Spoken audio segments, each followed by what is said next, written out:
कल इधर वाले स्टूडेंट आए क्या?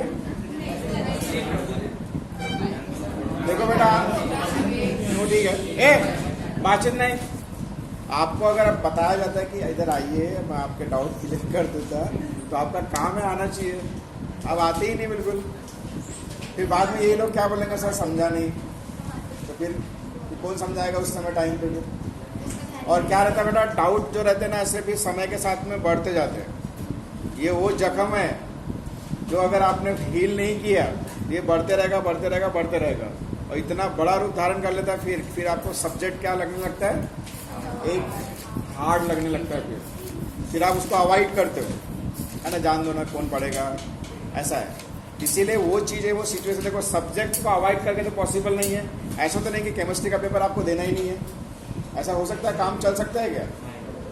पॉसिबल है। और जब आपको पता है कि पॉसिबल नहीं है, केमिस्ट्री का पेपर भी देना ही है, कम से कम हमें कुछ क्वेश्चन तो आने चाहिए, है कि नहीं? बराबर है। उस रैंक में आने के लिए कुछ क्वेश्चन नहीं, हमें मैक्सिमम क्वेश्चन आने चाहिए। और बेटा केमिस्ट्री एक ऐसा सब्जेक्ट है जो आपको सपोर्ट कर सकता है। ये धोखा बहुत कम बार देता है केमिस्ट्री, हमेशा ध्यान में रखना। केमिस्ट्री में अभी पिछले 4-5 साल का ऐसा ट्रैक रिकॉर्ड रहा है एंट्रांस में, इसके क्वेश्चन उतने टफनेस में नहीं आते, थोड़े सिंपल फॉर्म में रहते हैं। तो सोचो कि आपके समय में भी ऐसा ही रहे, ठीक है? तो केमिस्ट्री सपोर्ट में रहता है, इसलिए केमिस्ट्री को अवॉइड मत करो। इसलिए डाउट रहा तो पूछो, ठीक है ना, डाउट क्लियर करो, कोई डाउट नहीं रहना चाहिए, ठीक है? हर चीज़ क्लियर होना चाहिए कंसेप्ट के बारे में। बेटा वो जो कल का जो क्वेश्चन जो था ना, जो लास्ट में रह गया था, ओनली पाई बॉन्ड, तो उसका मैं जो डाउट, ये जो है उसका जो क्या बोलते हैं उसको, लॉजिक, ठीक है ना, वो मैंने सोचा नहीं। एक्चुअल में मैं सोचता अभी, जब तक हम दूसरे क्वेश्चन सॉल्व कर लेते, ठीक है? ठीक है, फिर देखो बेटा, वो जो क्वेश्चन है उसमें ओनली पाई बॉन्ड बोला है, बराबर है? पाई बॉन्ड मतलब डबल बॉन्डिंग आनी चाहिए, बराबर है? तो उस हिसाब से उसको थोड़ा देखते हैं, तो मैं 2-3 मिनट सॉल्व करता फिर बताता हूँ उसको, ठीक है ना? जब तक हम दूसरे क्वेश्चन सॉल्व करें। तो क्या था पेज नंबर? तो इसमें अभी हम 19 से लेके 28, कल हमने कहाँ से लिया था? 29 से 36, तो 36 वाला होल्डिंग पर है, ठीक है? 2019 नीट का क्वेश्चन अभी बताता था उसको 2-3 मिनट में। 19 से लेके 28 तक आज के क्वेश्चन, आज के लिए, ठीक है ना? चलो 19 वाला पढ़ो, 19 वाला पढ़ो, पढ़ो पढ़ो, मतलब ऐसा पढ़ के मत सुना, आप पढ़ो, समझो क्या है, कैसे सॉल्व किया जा सकता है।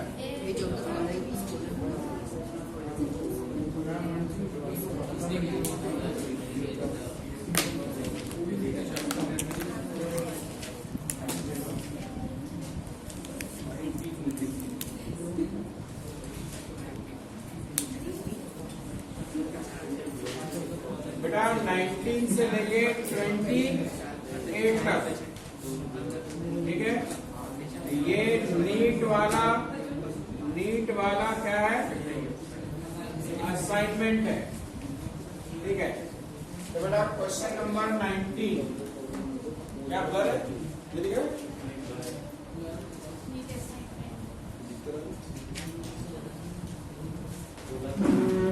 तो 19 में बोला बेटा, which of the following is polar molecules. इधर देखो बेटा, इधर देखो, ऐसा बोलने की नौबत नहीं आनी चाहिए। अगर मैं बोर्ड के पास हूं और कुछ लिख रहा हूं तो आपका काम है देखे इधर, ठीक है ना? तो बेटा उसने अगर पोलर मॉलिक्यूल्स के बारे में बोला है तो समझ लेना आपको डायपोल मूवमेंट के हिसाब से सोचना है। और डायपोल मूवमेंट में अगर म्यू की वैल्यू 0 आती है तो आपका वो मॉलिक्यूल क्या हो जाएगा? Non polar. और म्यू की वैल्यू अगर नॉट इक्वल टू 0 आती है तो क्या हो जाएगा? पोलर। हिंट मैंने आपको बता दिया, भरोसा।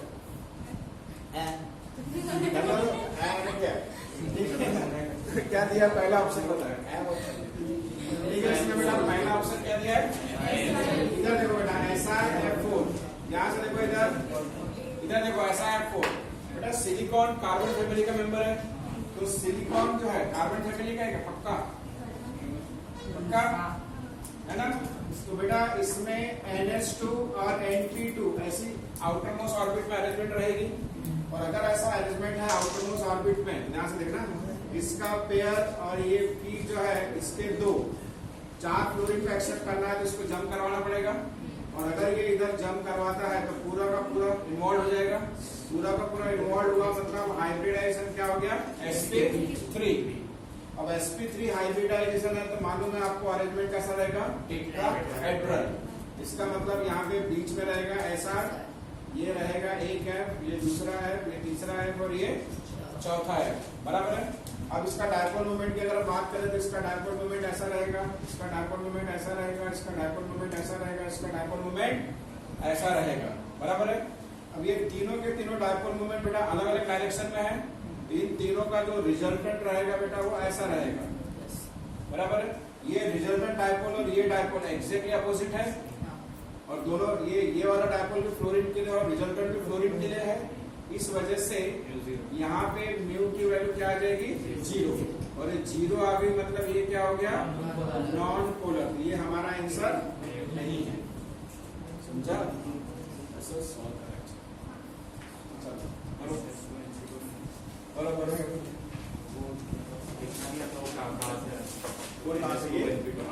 अरे तो कल तो बताया था ना, इधर देखो group number 13, group number 14, group number 15, group number 16, group number 17, group number 18 और इधर ग्रुप नंबर 1 और इधर ग्रुप नंबर 2। इनका लास्ट ऑर्बिट का इलेक्ट्रॉनिक कॉन्फ़िगरेशन आपको याद होना चाहिए। यहाँ पे यहाँ का कोई भी मेंबर हो लास्ट में क्या रहेगा, NS1। यहाँ का कोई भी मेंबर हो NS2, N की जगह पर सिर्फ ऑर्बिट नंबर आएगा, ठीक है ना। यहाँ पे क्या रहेगा बेटा, NS2 NP1, यहाँ पे रहेगा NS2 NP2, यहाँ पे रहेगा NS2 NP3, यहाँ पे रहेगा NS2 NP4, यहाँ पे रहेगा NS2 NP5 और यहाँ पे रहेगा NS2 NP6। इतना याद करना पड़ेगा बेटा, है कि नहीं, ठीक है, याद करो इसको, याद रखो अच्छे से। अब बेटा दूसरा एग्जाम दूसरा क्या दिया है, देखो बताओ दूसरा क्या दिया है। इधर देखो बेटा XC, अब ध्यान से देखो इधर XCF4। अब बेटा इसमें XCF4 में ये देखो इसका इलेक्ट्रॉनिक कॉन्फ़िगरेशन क्या है, NS2 NP6। ये hydrogen family, sorry hydrogen inert gas. अब इसमें ये वाला है पेयर में और ये 6 इलेक्ट्रॉन है, मतलब यहाँ पे पूरे के पूरे क्या है, पेयर में। अगर इसको 4 फ्लोरीन के साथ बॉन्डिंग करनी है यहाँ पे इसको ND कंसीडर करना पड़ेगा ना, तभी पॉसिबल है। और ये इलेक्ट्रॉन जंप कराएगा तो कितने अनपेयर्ड रहेंगे, 2। फिर इसको जंप कराना पड़ेगा तब जाके आएंगे 4, तो 4 अनपेयर्ड और 2 क्या रहेगी, पेयर्ड। यहाँ पे कुल मिला के देखो S का 1, P के 3 और ये D के 2, तो हाइब्रिडाइजेशन क्या रहेगा, sp3d2, sp3। अब sp3d2 मतलब कुल मिला के इसका अरेंजमेंट कैसा रहेगा, जेनॉन इधर 1 2 3 4 रहेगा ऐसा, एक ऊपर और एक नीचे। इसको बोलते हैं ऑक्टाहेड्रल ज्योमेट्री। क्या बोलते हैं इसको, ऑक्टाहेड्रल ज्योमेट्री। तो यहाँ पे अब फ्लोरीन कहाँ पे रहेगा बेटा, तो ds इंटीरियर पे याद करो, ये स्क्वायर शेप में फ्लोरीन रहेंगे और इधर क्या रहेगी, लोन पेयर। तो ज्योमेट्री क्या है इसके, ज्योमेट्री क्या है बेटा, लीनियर का है। ज्योमेट्री क्या है इसके, स्क्वायर प्लेनर। ज्योमेट्री क्या है, लेकिन हमको अभी ज्योमेट्री के बारे में नहीं सोचना है, हमें क्या सोचना है, ये पोलर है या नहीं, ठीक है। ध्यान से देखो इधर इसका डायपोल मोमेंट ऐसा रहेगा, इसका डायपोल मोमेंट ऐसा रहेगा। क्या ये दोनों डायपोल मोमेंट कैंसिल हो गए, यस। इसका डायपोल मोमेंट इधर रहेगा, इसका डायपोल मोमेंट इधर, ये दोनों कैंसिल हो गए, ठीक है। इसका डायपोल मोमेंट और इसका डायपोल मोमेंट ये दोनों कैंसिल हो गए, तो नॉन ये आ जाएगा म्यू इक्वल टू 0। और 0 मतलब ये क्या हो जाएगा, ये भी हमारा आंसर है। समझा, दूसरा क्या, बी बोरॉन है ना, हाँ बोरॉन, BF3 बराबर है, बोरॉन क्लोराइड। तो बेटा ये बोरॉन जो है, बोरॉन किसमें आता है, 13 में, ठीक है। तो ये आ जाएगा NH2NP1। अब इसमें ये रहेगा बेटा पेयर में, और ये P का रहेगा 1, इसको जंप कराएगा, इधर आएगा, ठीक है ना, बराबर है। तो यहाँ पे एक S और 2 P, मतलब हाइब्रिडाइजेशन क्या रहेगा, sp2। अब sp2 मतलब बेटा इसका अरेंजमेंट कैसा रहता है, ट्रायंगल में इसका अरेंजमेंट कैसा रहता है, ट्रायंगल वाले फॉर्मेट में। तो यहाँ पे बोरॉन, यहाँ पे फ्लोरीन, यहाँ पे फ्लोरीन और यहाँ पे फ्लोरीन, बराबर है। अब इसका डायपोल बेटा ऐसा रहेगा, इसका डायपोल ऐसा रहेगा और इसका डायपोल ऐसा रहेगा। ये दोनों अलग अलग डायरेक्शन में है, इसका रिजल्टेंट आएगा ऐसा। अब ये रिजल्टेंट और ये दोनों अपोजिट है एग्जैक्टली, इस वजह से यहाँ पे भी म्यू इक्वल टू क्या आएगा, 0। ये भी क्या आ गया, नॉन पोलर। ये भी हमारा आंसर नहीं होना चाहिए। देख पीछे टर्न करके आंसर डी है क्या, डी है ना। देखो आंसर डी में आएगा, जो इसमें कैंसिल नहीं होगा, बराबर। तो क्या दिया डी में, डी में क्या दिया है, SF4 दिया है ना। अब देखते हैं SF4 में आपका SF4 आंसर है, ठीक है, बराबर है। अब देखो इसमें ये सल्फर जो है बेटा किस फैमिली में आता है, इसमें से 16 में आता है, NH2NP4। अगर ये याद रहा ना किस फैमिली का मेंबर है, तो अपने को पूरा इलेक्ट्रॉनिक कॉन्फ़िगरेशन लिखने की जरूरत नहीं आती है और शॉर्टकट में हो जाता है, ठीक है ना। अब देखो इसमें ये पेयर यहाँ पे 1 2 3 और ये 4, बराबर है। देखो बेटा क्वेश्चन है आपको 4 मार्क्स देने वाला, तो ये जितना भी कुछ हमने सर्कस किया है ये पूरा 1 मिनट में आपको सॉल्व करना है। कितने में, 1 मिनट और 1 मिनट। अब ये मैं आपको समझाने के लिए थोड़ा सिस्टमेटिक लिख रहा ना, आप क्या लिखता है सिस्टमेटिक लिखूंगा, रफ में भी नहीं, सॉल्व करना है तो सब कुछ। सर ये आपको रफ दिखाना है किसी को, आपका आंसर से मतलब है, फटाफट देखने का है कि नहीं।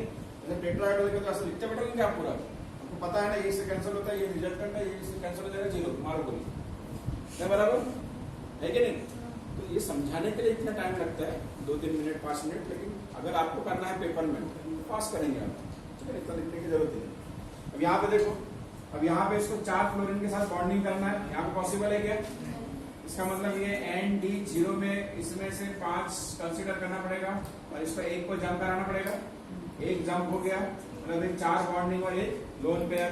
तो कुल मिला के इसमें हाइब्रिडाइजेशन क्या आएगा बेटा, एक sp3 और D, तो sp3D आएगा हाइब्रिडाइजेशन। sp3D है मतलब बेटा इसका अरेंजमेंट रहेगा ऐसा, अरेंजमेंट, ठीक है ना। अब 1 लोन पेयर है, ठीक है, सीसॉ ज्योमेट्री आएगी, यहाँ पे क्या आएगा फ्लोरीन, यहाँ पे क्या आएगा फ्लोरीन, यहाँ पे आएगा फ्लोरीन, यहाँ पे फ्लोरीन और यहाँ पे लोन पेयर, यहाँ पे क्या आएगा सल्फर। तो कौन सी ज्योमेट्री आएगी इसकी, सीसॉ। अब सीसॉ में ज्योमेट्री में इसका लोन पेयर इधर, इसका लोन पेयर इधर, इसका लोन पेयर इसका डायपोल इधर, इसका डायपोल इधर, इसका डायपोल इधर, इसका डायपोल इधर, इसका डायपोल, ये डायपोल एग्जैक्टली कैंसिल हो जाएगा, होगा ना। अब ये वाला डायपोल दोनों अलग अलग साइड पे जा रहा है, जिसका रिजल्टेंट ऐसा लेंगे हम, इसका रिजल्टेंट ऐसा है, बराबर। अब ये रिजल्टेंट और ये डायपोल ये भी एग्जैक्टली अपोजिट है, तो कैंसिल होगा, लेकिन पूरी तरह से कैंसिल नहीं होगा। ये वाला लोन पेयर के लिए है और ये रिजल्टेंट इसके लिए फ्लोरीन के लिए, तो पूरा कैंसिल नहीं होगा। इसलिए यहाँ पे mu is equal to not 0, और नॉट 0 आ गया मतलब ये क्या हो गया, ये हमारा आंसर, ठीक है। याद है ऐसे लिखने की जरूरत नहीं, वीडियो से देख लेना, ठीक है ना, रिकॉर्डिंग हो रही है, बराबर है, तो आप वीडियो से उसमें लिख सकते हैं, ठीक है। आ गया समझ में, अरे आ गया समझ में। नेक्स्ट क्वेश्चन देखो फटाफट, एमओटी वाला सिंपल वगैरह होगा, सिंपल, हाँ निकालो, सिंपल होगा बेटा तो सॉल्व करेंगे, तो आपको आता है, ठीक है ना।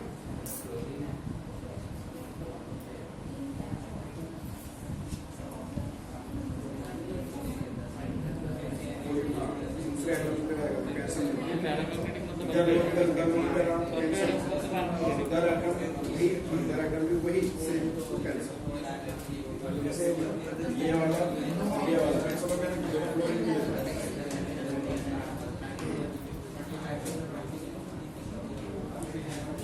ठीक है, मिटा दो।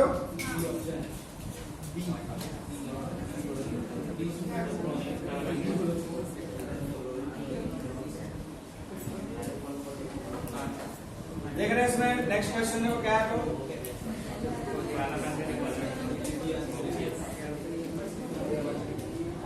ये मस्ती मत करो, एक क्वेश्चन हुआ सिर्फ। ठीक है, नेक्स्ट क्या है, क्वेश्चन नंबर 20। क्या दिया बेटा? देखो बेटा, पैरा और डाई, अगर ये क्वेश्चन पूछता है, बॉन्ड ऑर्डर पूछा, बॉन्ड ऑर्डर पूछा, बॉन्ड लेंथ पूछा, पैरा पूछा, डाई पूछा, ठीक है ना, एंटी बॉन्डिंग बॉन्डिंग पूछा, कितने इलेक्ट्रॉन है, समझ लेना आपको एमओटी के थ्रू सॉल्व करना है, कोई दूसरा ऑप्शन है ही नहीं, ठीक है ना। इसमें क्या पूछा है, पैरा पूछा है, आपको ऑप्शन दे दिया, ये सिंपल है बहुत बेटा। इस क्वेश्चन को सॉल्व करने के लिए जरूरत, ठीक है ना, मैं एक सॉल्व कर लेता आपको। पैरामैग्नेटिक बोला तो क्या करना है आपको, एमओटी, पैरा या डाई, ये पैरा और डाई दोनों में से कोई भी पूछा तो आप क्या लेंगे, एमओटी, बराबर है। बॉन्ड ऑर्डर और बॉन्ड लेंथ दोनों पूछा तब भी क्या लेंगे आप, एमओटी, बराबर है। इसके बाद में एंटी बॉन्डिंग इलेक्ट्रॉन या फिर बॉन्डिंग इलेक्ट्रॉन पूछा तब भी आप क्या करेंगे, चलता ना। अब बेटा पहला ऑप्शन देखो, इसमें 4 ऑप्शन है, बाकी का ऑप्शन आपको सॉल्व करना है, ठीक है। एक ऑप्शन सिर्फ सॉल्व करके बता देना फास्ट में कैसे करेंगे। क्या पहला ऑप्शन, डी ऑप्शन, डी, अच्छा ए नहीं करना है, डी वाला, डी वाला O2 माइनस, इधर देखो जो भी है करना तो एक ही, कोई भी एक करना था मुझे, O2 माइनस, ठीक है। अब बेटा देखो एमओटी के थ्रू सॉल्व करना है, इधर देखो बहुत एमओटी में क्या है अरेंजमेंट ये सब आपको पता है, मैं यहाँ पे कुछ भी लिखूंगा नहीं, थोड़ा बहुत ही लिखूंगा। इधर देखो यहाँ पे ऑक्सीजन, यहाँ पे ऑक्सीजन, ठीक है ना। ऑक्सीजन का 1s2, इसमें 2s2, ऑक्सीजन का 2s2 और यहाँ पे 2p4, इधर में 1s2, इधर में 2s2, 2p4, माइनस है बेटा एक, तो इधर में एक इलेक्ट्रॉन अंदर आ रहा है, अंदर आ रहा है मतलब 4 से क्या हो जाएगा 5, ठीक है। अब बेटा इसमें आपको पता है ये 1s, ये 2s, इसका 2 मॉलिक्यूलर ऑर्बिटल, ऊपर वाला एंटी बॉन्डिंग, नीचे वाला बॉन्डिंग, यहाँ पे भी 2 रहेंगे। और ऑक्सीजन है तो अरेंजमेंट, पी का अरेंजमेंट कैसा रहता है, एक सर्कल सीधा, एक ट्रायंगल सीधा और एक ट्रायंगल, ये ट्रायंगल सीधा और ये ट्रायंगल, ये तो आपको पता है। बस ओके, नाम वाम लिखने की जरूरत है क्या, नाम में क्या लिखने का बेटा, इस लाइन से आधे एंटी बॉन्डिंग आधे बॉन्डिंग, नीचे वाला बॉन्डिंग ऊपर वाला एंटी बॉन्डिंग, यहाँ पे भी ऊपर वाला एंटी बॉन्डिंग नीचे वाला बॉन्डिंग, है कि नहीं। बताइए फिर आपको नाम कैसे लिखना है। अब रही बात बेटा इलेक्ट्रॉन 2 और 2 4 है, तो कुल मिला के ये पेयर, 2 और 2 4 है, ये पेयर, ये 4 और यहाँ पे 5 8, कितने 9 हो गए। यहाँ पे पहले पेयर, यहाँ पे पेयर, यहाँ पे पेयर, कुल मिला के कितना हो गया 6, फिर यहाँ पे 7 और यहाँ पे 8 और यहाँ पे सिंगल बचा, मतलब यही अपना आंसर है ना, सिंगल बचा कि पैरा, और ये पूरे के पूरे पेयर रहे तो डाई, खत्म, है कि नहीं, अरे है कि नहीं, ठीक है, ठीक है बेटा, मिटा दो फोटो वाले, ओए फोटो वाले खींच मेरी फोटो, लेना है कि मिटाओ। नेक्स्ट क्वेश्चन के उसको बाद देखना, फोटो वाले को देखी नहीं करते, क्वेश्चन देखना इधर उधर, फोटो वाले को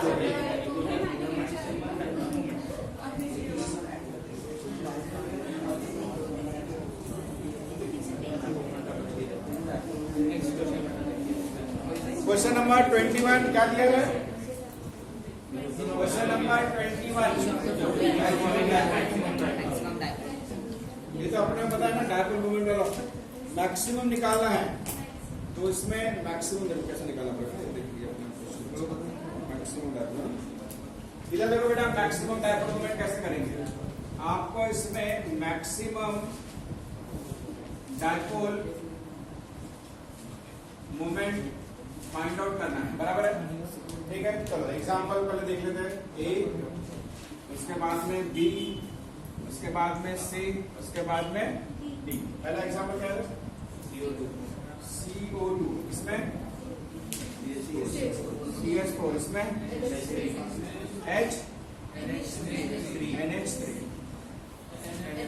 NH3।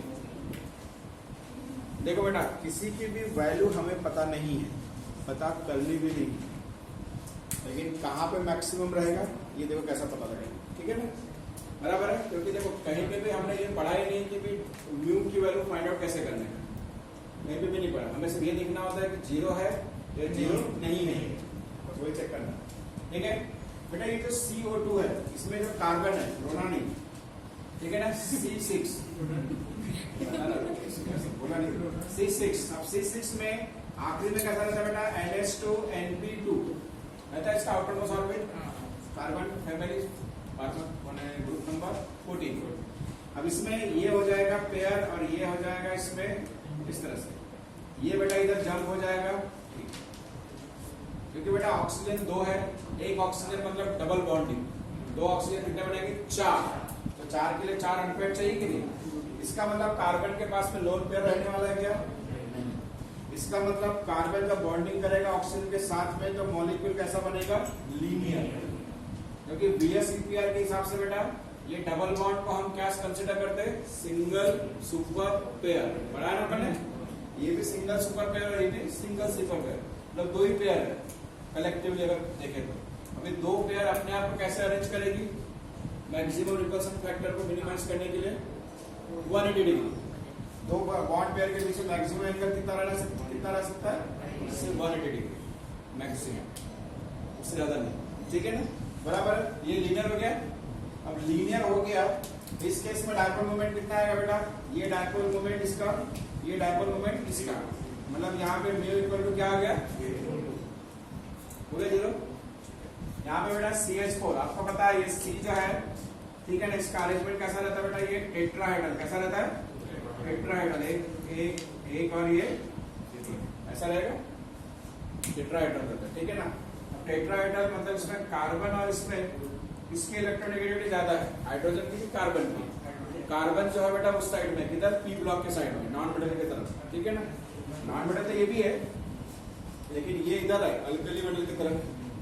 ठीक है, मैक्सिमम प्रॉपर्टी जो भी है उसकी, वैसे देखा जाए तो उसकी पोजीशन फिक्स नहीं है, लेकिन हम उसको इधर ही मान भी सकते हैं। ठीक है, इस केस में बेटा डायपोल मोमेंट कैसा रहेगा? ऐसा, इसका रहेगा ऐसा, इसका रहेगा ऐसा और इसका रहेगा ऐसा, बराबर है।